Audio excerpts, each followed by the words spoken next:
నమస్తే welcome to our channel. ఎన్నికల్లో ఇచ్చిన హామీ మేరకు ఆసరా పెన్షన్లను కూటమి ప్రభుత్వం పంపిణీ చేస్తూ వస్తోంది.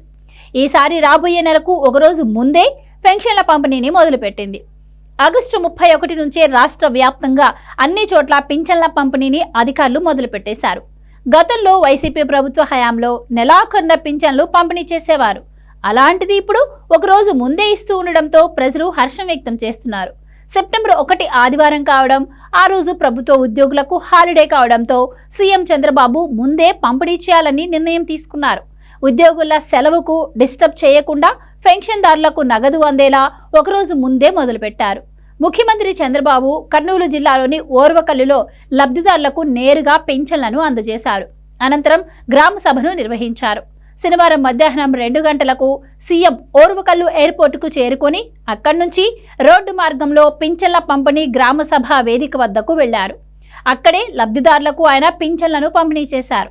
అయితే తూర్పుగోదావరి జిల్లా సీతానగరం మండలం సింగవరంలో ఆసక్తికర ఘటన చోటు చేసుకుంది. సింగవరం సర్పంచ్ టీడీపీ నాయకుడు సంగన చినపోసయ్య శుక్రవారం పింఛన్ల పంపిణీపై గ్రామమంతా తిరిగి ప్రచారం చేశారు. సైకిల్ తొక్కుతూ ఓ చేత్తో మైకు పట్టుకొని శనివారం పింఛన్ తీసుకునే వాళ్లంతా ఇళ్ల వద్దే ఉండాలి అని చెప్పుకుంటూ గ్రామమంతా సైకిల్ పైన తిరుగుతూ చుట్టేశారు.